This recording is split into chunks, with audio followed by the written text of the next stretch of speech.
저는 굉장히 윤색된 내용에 깜짝 놀랐습니다. 왜냐면 응답하라 1997 드라마도 보고 응답하라 1994 드라마도 보고 그나마 응답하라는 중산층에서 중산층 이상의 이야기였기 때문에 아무리 IMF라는 힘든 상황이 있어도 그렇게까지 어렵지는 않은 상황들이 보여졌었는데 지하철 1호선 속의 소시민들은 진짜 밑바닥 하류층의 인생이기 때문에 굉장히 어둡고 침울하고 슬펐어요.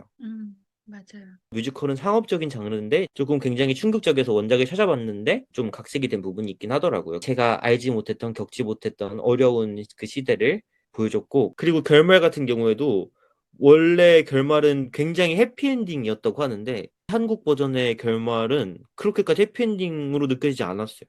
왜냐면 저 새로운 사랑이 과연 행복할까라는 생각이 들었거든요. 굉장히 내가 현실적인가 싶었어요. 그러니까 해피엔딩이라기보다 약간 블랙 코미디 네. 같은 상황이 있는 거죠. 이게 작품이 분장이나 뭐 헤어나 이런 것들이 사실 요즘에 보는 뮤지컬들보다 굉장히 좀 세요. 네. 분장도 짙고 캐릭터도 그렇고 볼에 이제 빨갛게 이렇게 칠하고 나온다든가 헤어나 이런 것도 굉장히 강한 스타일로 하고 나오는 이런 게 좀 있는데 제가 이제 블랙 코미디라고 느꼈던 것 중에 그 내용으로 치자면 사실 너무 비참해서 이거를 그냥 직시하기가 어려울 정도로 우리 사회적으로 좀 소외된 분들의 이야기가 나오잖아요. 그런데 제가 제일 웃겼던 게 그 안경이라는 친구가 김민기 선생님을 연상할 정도로 막 운동권 노래를 막 하고 기타를 치고 똑똑하다는 얘기를 들으면서 걸레가 너무 좋아하잖아요. 근데 네. 나중에 알고 보니까 공부한 사람도 아니고 걸레가 자기를 자꾸 그렇게 부르니까 어쩔 수 없이 노래도 한 거고 난 진짜 아무것도 아니라고 이런 얘기를 하는 그 순간에 정말 지식과 아우라를 가지는 우리 사회에서 지식인이라고 불리는 그런 사람 자체를 그렇게 순식간에 우습게 만들고 이거를 딱 망가뜨리는 그 상황을 보면서 아, 이건 블랙 코미디다. 이건 진짜 기가 막혀서 웃음이 난다라는 생각이 들었는데 저는 그런 의미에서 김민기 선생님이 이것이 이제 그 어두운 이야기이지만 그런 식으로 그 원래 있는 것하고 완전히 다른 상황으로 이것들을 표현을 하면서 우리가 슬퍼하는 그런 상황들 자체가 승화되는 그런 느낌을 들어서 그래서 좀 이게 희곡이라고 얘기하는 거 아닌가? 그런 생각이 좀 들긴 하더라고요. 식구님은 공연을 처음 보신 게 언제세요? 저는 94년 아니면 95년 둘 중에 하나인 것 같은데요. 음, 음, 거의 초연 때 봤고, 그걸 보게 된 이유는 그때는 공연을 자주 보러 다니는 건 아니었는데, 뮤지컬이라는 게 별로 없었잖아요, 그 당시에. 또 이제 대학 간지 얼마 안 되면 핫하다는 거 봐줘야 대학생의 본분이 아니겠어요? 대학생이 된 지 얼마 안 됐던 때이기 때문에 모든 문화와 예술을 섭렵해야 핫한 대학생이라는 음주와 함께 해야 된다는 그 강박관념에 휩싸여서 그때는 정말 제 기억에 제 대학교 1, 2학년 때는 거의 신작 영화는 다 보고요, 무조건. 지금처럼 그렇게 많지가 않았기 때문에 신작 음, 영화는 거의 다 보고 그 다음에 공연 중에서도 뭐 이렇게 굉장히 핫하다더라 이러면은 쫓아가서 봤던 그랬던 것 같아요. 네, 그래서 봤었던 거고. 근데 그때 사실은 뭐 초연 때 뭐 황정민 배우님 나오고 그다음에 설경구 배우님 나오고 막 그랬대잖아요. 근데 저 기억이 음, 안 나요. 그 배우가 그 배우인지 어떤지 지금 기억이 하나도 안 나고 뭐 제가 본 게 그분이 아닐 수도 있으니까 정말 잘 음, 모르겠어요. 그래서 지금의 그 배우님들과 그때 제가 봤던 그 배우님 매칭이 안 될 정도로 전 기억이 안 나서 그냥 제가 기억나는 거는 그 당시에 뮤지컬 많지 않았으니까 뮤지컬이라는 게 이런 거구나. 이렇게 이제 사회적인 문제를 다룰 수도 있는 게 뮤지컬이구나. 라는 생각을 그때 했던 기억은 나요. 저도 그때 초연할 때 봤었던 것 같고요. 그 다음에 중간중간에 이렇게 배우 바뀔 때 분기별로는 조금 보다가 그 다음에 어느샌가 안 본 것 같아요. 그런데 제가 일하던 그 회사의 대표님과 김민기 대표님이 굉장히 친분이 있으셨어요. 그래서 술을 두 분이서 이렇게 드셔가지고 그래서 제가 어렸을 때 선생님 그리고 인사도 많이 드리고 근데 피곤해 하시는 그런 표정이셨고 이렇게 일체 뭐 이렇게 겉을 치장을 한다거나 이런 거 전혀 하시지 않는 분이셨어가지고 소박하시고 정말 예술인이다 이런 느낌이 들었었는데 몸이 안 좋으시다고 하니까 그다음에 중간에 이제 작품을 이렇게 디벨롭을 하면서 배우가 이렇게 좀 바뀔 때 저는 옛날에 황정민, 조승우 배우님이 나올 때 봤던 것 같아요. 저 기억이 저도 너무 오래돼서 정확치는 않은데 그때까지는 그래도 그게 업데이트 될 때마다 좀 공연장에 가서 그때는 이제 교류도 많이 하고 그랬어가지고 제가 또 옛날 사람이잖아요. 그래서 그때 당시에는 꼬박꼬박 이렇게 지켜보는 그런 프로덕션이었었고 그때 당시에 이제 많은 언론에서 지하철 1호선, 그다음에 명성황후, 그다음에 난타, 송승환 대표님이 하는 이 세 작품이 한국을 이끌어가는 세 편의 창작 뮤지컬이다. 이런 식으로 언론에서 엄청 많이 얘기를 해줬고 논문도 많이 나왔었고 그런 이슈가 되던 시절이었었어요. 그래서 송승환 대표님도 그렇고 세 분이서 뵌 적이 많고 그때 항상 또 제가 많이 있었고 그런 기억이 있네요. 저는 기억나는 게 저희 옛날 제가 이제 이 바닥에서 처음 일을 할 때 첫 사무실이 학전이었어요. 학전에서 어, 일했다는 게 아니라 그 학전 그 건물이었어요. 아, 네네네. 그래갖고 그때 김민기 선생님이 우리 사무실에 자주 놀러 오셨어요. 근데 놀러 오실 때마다 맨날 항상 맥주 캔을 들고 오셨어요. 낮이고 맞아요. 밤이고 맥주 캔을 들고 오셔서 맨날 마시면서 얘기했던 기억이 나네요. 아, 진짜 술 많이 드셨어요. 예전부터. 지금은 많이 안 드시겠죠. 당연히 옛날보다는 안 그러실 것이고, 건강을 빨리 회복하시기를 간절히 기도하겠습니다.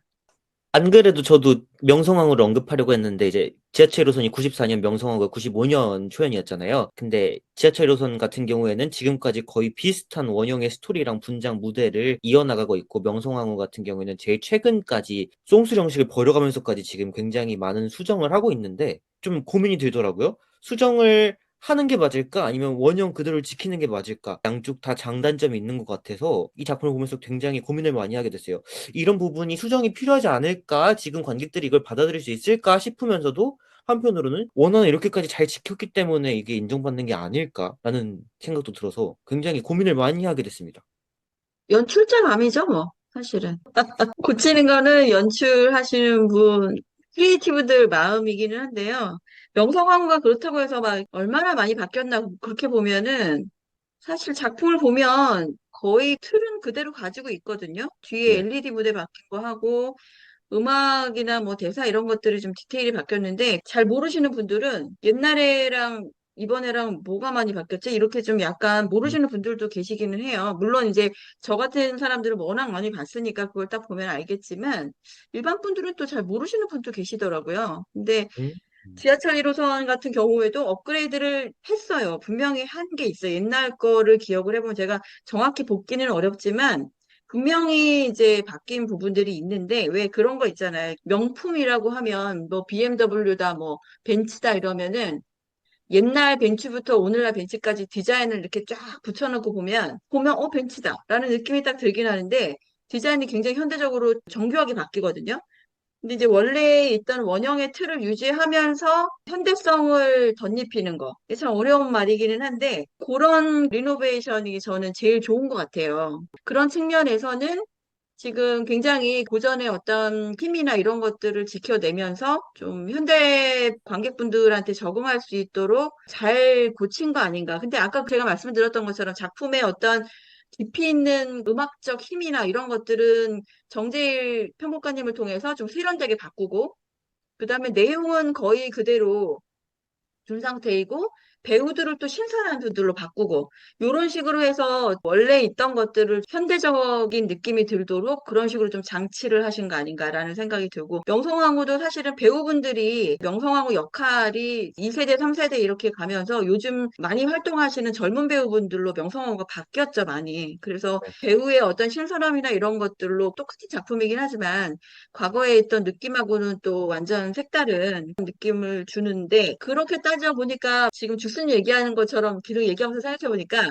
지하철 1호선보다는 명성황후가 더 좀 개혁적이긴 하네요. 저는 그냥 생각하기로는 27님 말씀하신 것처럼 그건 연출가, 창작자의 선택이기도 한데 동시에 업그레이드잖아요, 사실은. 이제 27님 말씀하신 거는 특히 명성황후 같은 계속 업그레이드를 하고 이제 동시대와 계속 교류하게 하고자 하는 창작자의 의지가 있었겠죠. 근데 지하철 1호선 같은 경우에는 이건 그냥 제 생각이긴 하지만 김민기 선생님이 하나의 원형을 만들고 싶어 했던 것 같아요. 자기 시대의 원형을. 사실 사실은 명성황후는 역사적 사건을 토대로 하여 역사적 의미를 찾아보는 그런 건데, 역사라는 거는 뭐 아시겠지만 해석이라는 게 달라질 수가 있잖아요. 그러니까 시대에 따라서, 그다음에 상황에 따라서. 제가 봤을 때는 명성황후 같은 작품은 해석의 차이를 좀 더 정교하게 얘기하면 미장센으로 꾸몄다라는 생각이 들어요. 그렇기 때문에 미장센이 굉장히 중요한 작품인 거고, 지하철 1호선 같은 경우에는 지하철 1호선이라는 뮤지컬을 담고 있는 시대상, 그 시대의 정신, 그게 더 중요했기 때문에 그거를 보존하는 게 더 중요했던 거죠. 그래서 음악은 물론 이제 이 작품은, 뮤지컬은 당연히 음악이 중요한 작품이고, 그다음에 김민기 선생님이 또 음악을 원래 전공을 하시던 분이기 때문에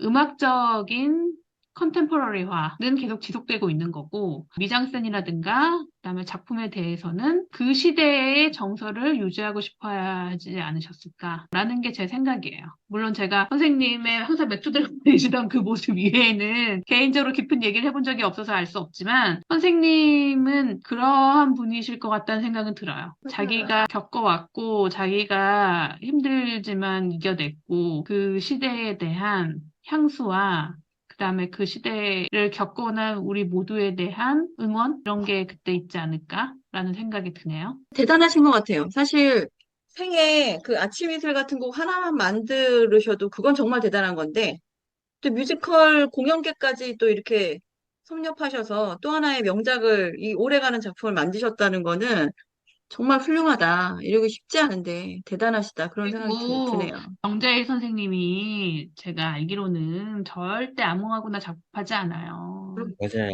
돈을 억만금을 준다고 해도 아무하고나 그럼요. 작업하는 사람이 아니에요. 본인이 존경하고 본인이 그럴 만한 아티스트로서 김민기 선생님을 리스펙하기 때문에 이렇게 같이 작업한 게 아닐까라는 생각이 들어요. 맞습니다. 충분히 그럴 맞습니다. 만합니다. 저는 지하철 1호선의 별점을 4개 반 드리도록 하겠습니다. 이 작품이 아니면 정말 만나볼 수 없는 원형을 그대로 살려서 남아있는 작품이고, 작품이 끝나고 나서 계속 충격과 여운이 하루를 지나서까지 남아있는 작품을 많이 만나보기 힘들어요. 요즘 특히 더. 제가 사실 공연 마니아가 되기 전에는 하나를 봐도 일주일, 2주일 넘게 생각이 나고 흥얼거리고 그랬다가, 오히려 마니아가 되고 나서는 다음날 아침에 일어나서 기억나는 작품이 더 드물 정도로 많이 맞아요. 보게 된 이후에는, 그런데 맞아요. 지하철에서는 오랜만에 이제 며칠이 지나도 계속 생각하게 되는 작품이었다. 물론 수정했을 만한 부분이 없진 않습니다. 그럼에도 불구하고 정말 이 작품이 가진 가치는 인정해줘야 된다고 생각을 합니다.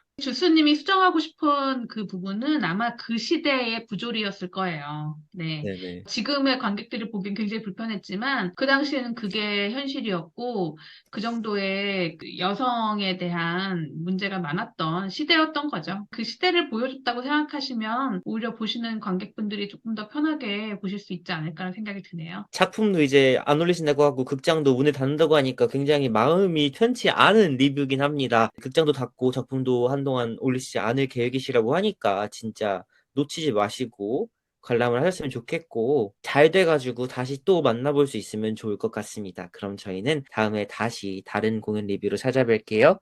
여러분 안녕. 안녕. 안녕.